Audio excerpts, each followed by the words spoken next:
What happens when a company stays loyal to a state for 33 years, builds a billion-dollar empire from a single coffee cart, becomes the second most valuable company in Oregon, and then walks away completely? When the CEO finally breaks silence and reveals the real reasons behind abandoning their birthplace.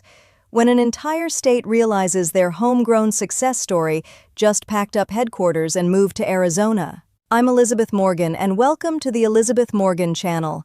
Hit that like button, subscribe, and comment below with your thoughts. Share this video because this story needs to get out there. This matters because Dutch Bros, the iconic drive-through coffee chain born in Grants Pass, Oregon, just relocated their entire corporate headquarters to Phoenix, Arizona. We're talking about an $11.8 billion company abandoning the state that built them after more than 3 decades. And after months of speculation, CEO Christine Barone finally revealed why. This wasn't just some random business decision. This was a calculated strategic move that Oregon politicians are calling a symbolic blow to the state's entire economic identity. Right now, as you watch this, thousands of Oregon employees are facing impossible choices about whether to uproot their families and move to Arizona or lose their careers.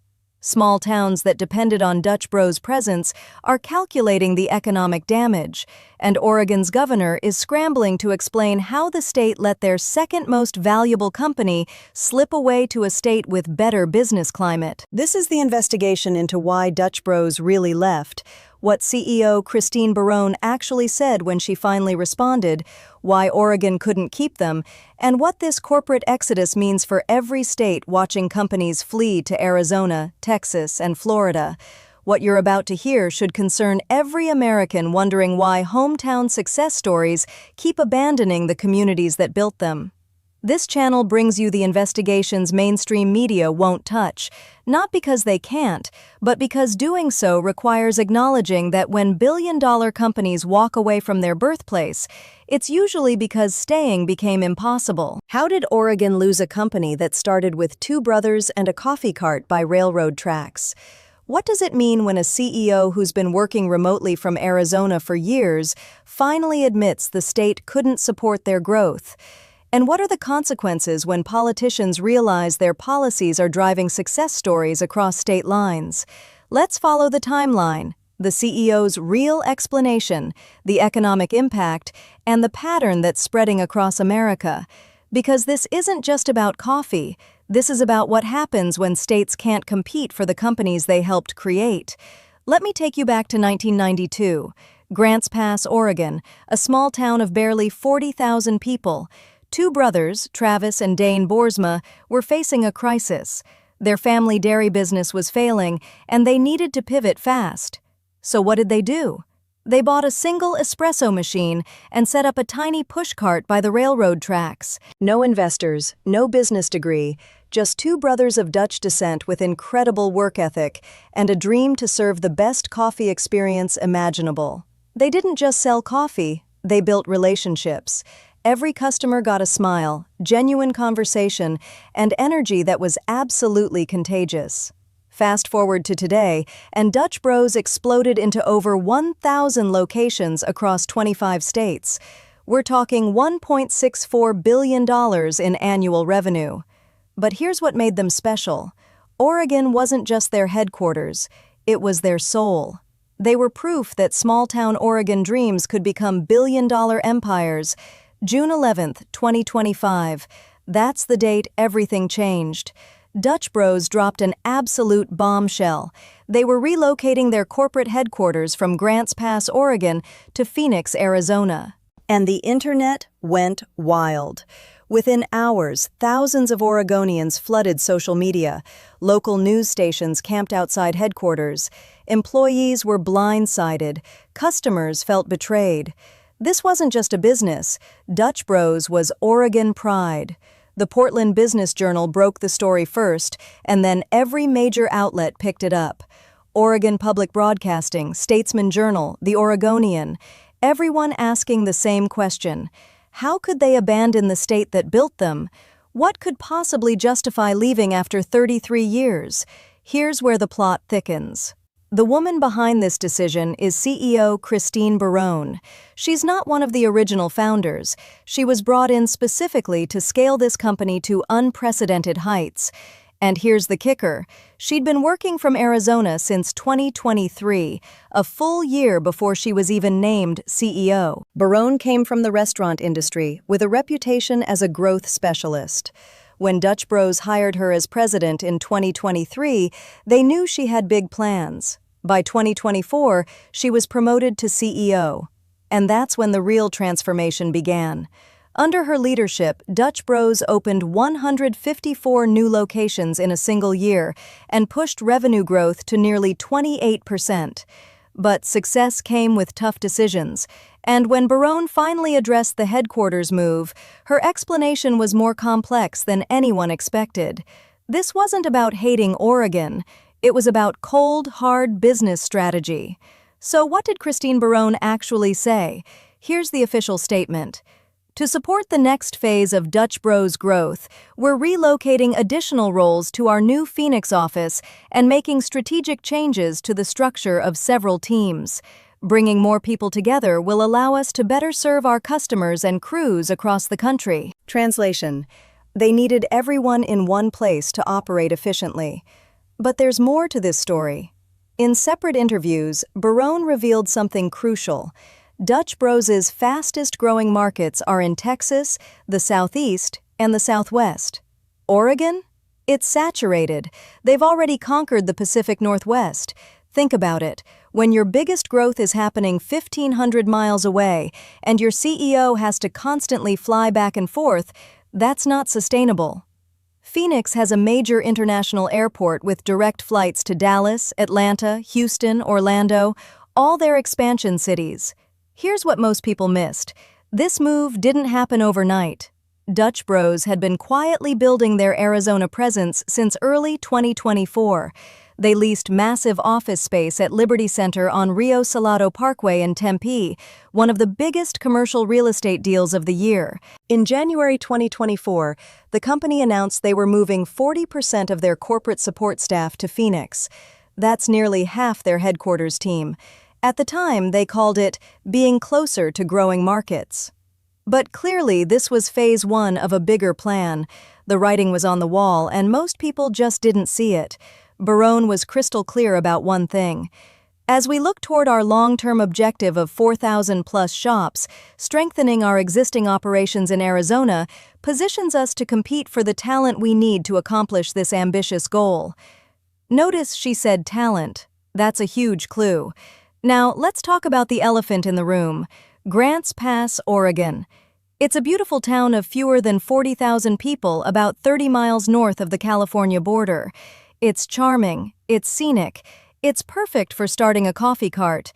But for running a billion-dollar multinational corporation, that's a different story. Dutch Bros specifically mentioned struggling to recruit young executives with families to Southern Oregon. Why?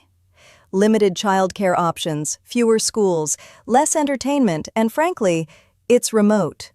When you're competing with Starbucks and other major chains for top-tier talent, offering them a job in rural Oregon versus metropolitan Phoenix, that's a tough sell. Terry Hopkins, CEO of the Grants Pass Chamber of Commerce, admitted they definitely feel the impact. But here's what's interesting. He wasn't surprised. Even he acknowledged the practical challenges of keeping such a massive operation in a small town. Before you think Dutch Bros is completely abandoning Oregon, let me set the record straight. They're not pulling out entirely. The company was very specific about this. Grants Pass is where our journey began, and it remains a vital part of our story. Our original roasting facility and supporting functions will remain rooted in Grants Pass. So what does that mean? The coffee roasting operation stays. Some support functions stay. And here's the big one. Co-founder Travis Boersma, now executive chairman, is staying in Grants Pass. His family still lives there. The Boersma family, worth an estimated $4 billion, maintains their Oregon home. Plus, Dutch Bros committed to continuing their philanthropic work in Southern Oregon through their foundation. They're not erasing their roots. They're just moving their corporate brain to where it makes strategic sense. About 60% of headquarters staff will remain in Grants Pass. Let's talk numbers because this is where everything makes sense. Dutch Bros isn't just growing, they're exploding. In 2020, they had annual sales of $240 million. By 2024, $1.3 billion. That's a 442% increase in just 4 years. And their 2025 revenue hit $1.64 billion, another 27.9% jump. But here's the really ambitious part. CEO Christine Barone announced they're targeting 2,000 shops by the year 2029. Get it? 2,000 or 29 by 2029. They're currently at about 1,136 locations, which means they need to nearly double in size over the next 4 years. That requires opening approximately 180 to 190 new shops every single year. To pull that off, you need massive coordination, instant communication between departments, and leadership that can pivot quickly. You can't do that when half your team is in rural Oregon and half is scattered across the country. Phoenix centralizes everything. Here's something most news outlets buried. This move is expensive. Dutch Bros executives estimated the 2024 transition alone cost between $24 million and $31 million. Let me break down where that money went. Employee relocation costs, retention bonuses to keep people from quitting, transition expenses, termination benefits for those who couldn't or wouldn't move, and duplicate wages during the overlap period. That's just for moving 40% of staff in 2024. The complete headquarters relocation in 2025 likely cost even more. So why would they spend $50 to $60 million on a move if it wasn't absolutely necessary? Because they're playing the long game. They calculated that the operational efficiency, talent acquisition, and market proximity would pay back those costs within a few years. This wasn't an emotional decision.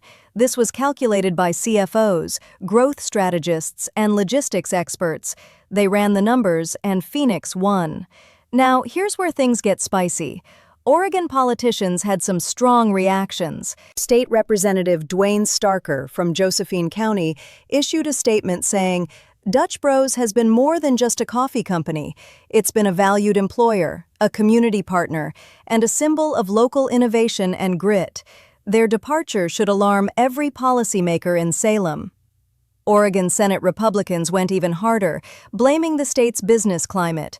They issued press releases claiming Oregon punishes success, burdens employers, and chases opportunity across state lines.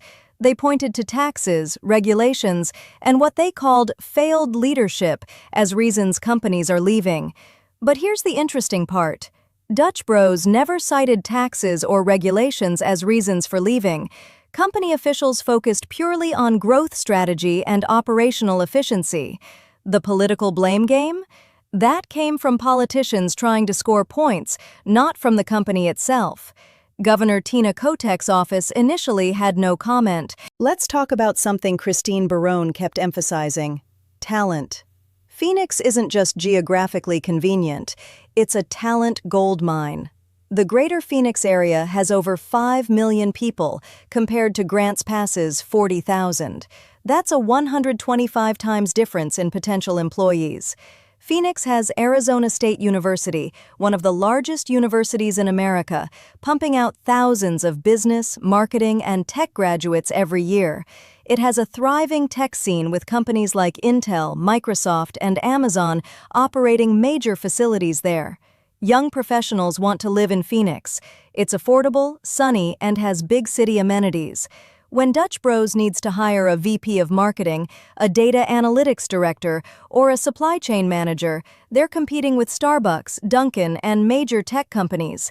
Those professionals want career mobility, good schools for their kids, and urban lifestyle. Grants Pass simply can't compete with that, no matter how charming it is. Here's what makes this move so painful for Oregonians. Dutch Bros was their homegrown success story. Oregon Business Magazine called Dutch Bros' exit a symbolic blow. Why? Because Oregon hasn't produced many large, successful companies in recent generations.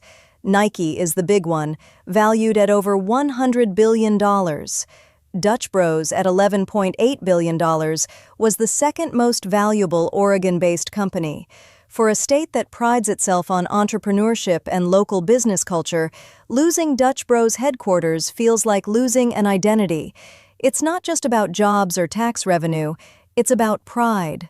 Dutch Bros proved that Oregon entrepreneurs could build something world-class without Silicon Valley or Wall Street backing. Local customers expressed feeling betrayed on social media. One comment read, "They built their empire on Oregon loyalty and now they're just leaving." That emotional response is real and valid, but business and emotion rarely align perfectly. Here's the truth nobody wants to hear. Dutch Bros isn't alone. According to CBRE research, business climate is the #1 reason companies relocate headquarters. In the past 5 years, dozens of companies have moved from high-tax, high-regulation states to business-friendly states like Arizona, Texas, Tennessee, and Florida. Oregon Capital Chronicle investigated whether businesses are really fleeing Oregon, and their research showed a pattern. Companies aren't necessarily leaving, they're expanding to other states after growing beyond Oregon's capacity to support them. Dutch Bros fits that pattern perfectly. They started in Oregon, grew in Oregon, but outgrew what Oregon could offer for their next phase. This isn't about Oregon being bad or Arizona being better, it's about stage of growth. A coffee cart thrives in Grants Pass. A billion-dollar corporation needs metropolitan infrastructure. Both truths can coexist, even if it hurts to admit it. So there you have it, the real story behind Dutch Bros leaving Oregon. CEO Christine Barone made a calculated business decision based on growth strategy, talent access, and operational efficiency. It wasn't about taxes, politics, or abandoning their roots. It was about positioning an $11.8 billion company to reach their goal of 2,000 locations by 2029. Will Oregon feel the impact? Absolutely. But Dutch Bros isn't disappearing. They're evolving. The roasting facility stays, the Boersma family stays, and Oregon's coffee culture legacy remains intact. Sometimes growth means making hard choices, and this was one of them. If you found this investigation valuable, subscribe to Elizabeth Morgan right now. Drop a comment below. Did Dutch Bros make the right call, or should they have stayed loyal to Oregon? Share this video with your family, friends, co-workers. People need to understand that when billion-dollar companies abandon their birthplace, it's usually because staying became strategically impossible. And listen, this story isn't over, because Dutch Bros is just one example of a pattern spreading across America. More companies are evaluating whether their home states can support their next phase of growth. More CEOs are calculating whether loyalty or logistics matters more. The question isn't whether this trend will continue. The question is whether states will wake up before more success stories walk away.